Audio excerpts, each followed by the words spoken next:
What's up, everybody? Want to go through just a very quick lesson here on plant nutrition. Obviously, we see a lot of plants out here in the woods, all pretty green, doing pretty well.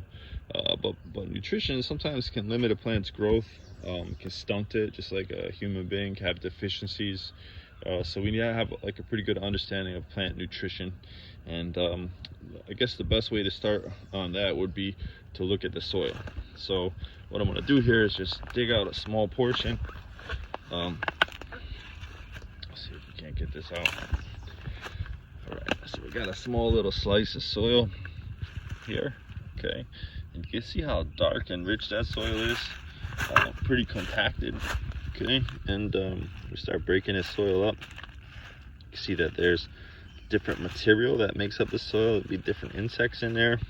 We got things like worms that are going to cause the soil to be aerated, which is a very important thing. But this really dark material that we're looking at right here, there's a lot of clay in the soil, which I know you can't see, but I can definitely feel. The clay is going to help it have a lot of moisture, hold or retain a lot of moisture. Sometimes you can have so thick a clay layer in soil that water will not drain from that area. We'll just like create a pond above that, and that causes a lot of your vernal pools and stuff out in the woods. But this is pretty rich soil, has a lot of organic material, making it that dark kind of color. So let me just step back just a second here. The three main inorganic components of soil are going to be sand, silt, and clay. Okay, so those three things, obviously you can have really sandy soils, really clay soils, and this is leaning toward the clay side. Okay, but based on that, you're going to have different soil properties, right? So if it's a lot of sand, what's going to happen is the water is going to run through it, and it's not going to hold water really well. Some plants love that kind of soil. Clay is going to hold a lot of water, and for that reason, some plants love that. Okay, and silt tends to be more on the finer sand side, so a lot of your similar properties, but most soils are a combination of the three. And then the last thing that I want to point out to you guys is all of this stuff. Okay, so this is what the worms are eating, this detritus. All this stuff is broken down and the worms are eating this, and they are on the back end of the worms coming out this stuff that's really rich organic material containing a lot of minerals and stuff, and that's humus. Okay, so what we have here typically is a combination of sand, silt, and clay, your inorganic portions, and then we have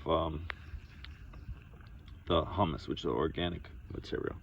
Okay, some farmers and stuff are going to add manure, which is animal waste, typically from cows, okay, chickens, things like that. You can use even horses if it's sat long enough in a pile, but those again are adding organic material to the soil. So a good soil, the best soils in the world, are called loams. They have equal portions of these things. They have like really good aeration.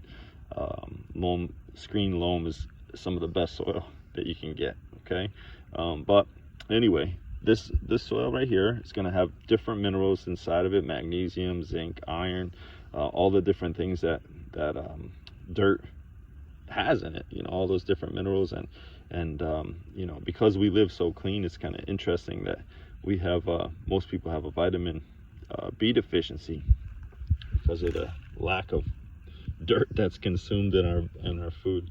Okay, but the nutrients from this are going to get taken up by the plant root, right? So any of these plants, they're going to have a root system. The root system is going to take up those nutrients, and every plant has different requirements. So if the soil is balanced, it has all of those different components, most plants are going to be able to do pretty well. Okay, in addition, to help with nutrients, there's a couple different relationships that most plant roots have. One of them is with a fungus. Okay, it's called mycorrhizae, and that helps to absorb minerals and water from the ground. The other one we mentioned the other day was rhizobium. It's a bacterial infection that is beneficial to the plant root system, and so with rhizobium, it helps to absorb nitrogen from the soil. There's only two things in the world, two processes in the world that allow inorganic nitrogen, which is the most abundant gas in the air, to be able to be absorbed by living things, okay, to turn it into nitrogen formats that can be absorbed by plants. And those two things, the first is lightning. Lightning has the ability to convert atmospheric nitrogen into usable formats, and the second is bacteria. So bacteria, without bacteria, nothing exists on this planet, because nitrogen is the main component of amino acid structures. You're not making any protein in this world without nitrogen, right? Also found in all DNA and RNA, nitrogenous bases, right? So nitrogen is hugely important for everything that exists out here in the world.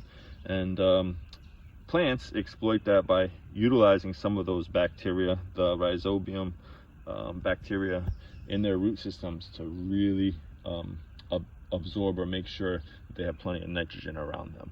That's the number one deficiency in plants, is nitrogen deficiency. And you guys will see the plant, the leaf itself, start to turn yellow. This is not really a good example there, but it's called chlorosis, and that's indicative of nitrogen deficiency. Other deficiencies, you can see some of the other accessory pigments show up. You can see like red, or kind of like a rusty color. Some of the other mineral deficiencies. But every plant, just like every animal, has certain nutrient requirements. If those things are not met, then the plant is going to be stunted or not be able to achieve maximum growth rates. Okay, so I hope I've made sense of those things. A couple other things I just want to make sure that we understand, in terms of how the plant's absorbing the materials required for life. Carbon, most plants are taking in through the leaf surface. Hope everybody understands that. So that's in CO2 format, taken in through the stomata. This is where it's getting its carbon from. The water, H2O, is obviously getting through the root system, right?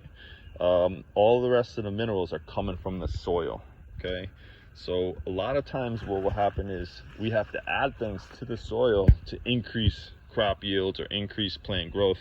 So you'll see fertilizers put down quite often.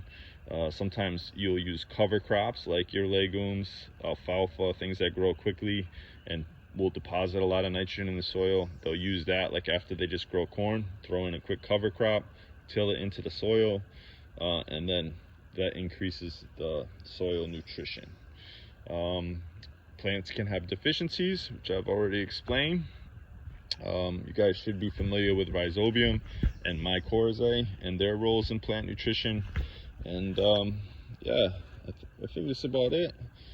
Pretty quick, I know, but I just need you guys to feel comfortable with some of the terminology there. And we'll call it a day on plant nutrition. All right, take it easy, you guys. There's one other thing that I neglected to mention about soil nutrition. Sometimes if nutrition is not good, the plants will resort to other means, and that's where you start getting your parasitic plants, your carnivorous plants, like your Venus flytraps, pitcher plants. Around here we have a plant called Indian pipe. It's like really white, it's parasitic, it lives off of the root system, so we'll actually steal nutrients from other plants. But dodder is another example. But normally you see those with pretty poor soil conditions, like you would see in a bog or really acidic environment. And so what they'll do is like the carnivorous plants will try to pick up some nutrients from insects, set traps for them, kill them, eat them, and that's that. So all right, guys.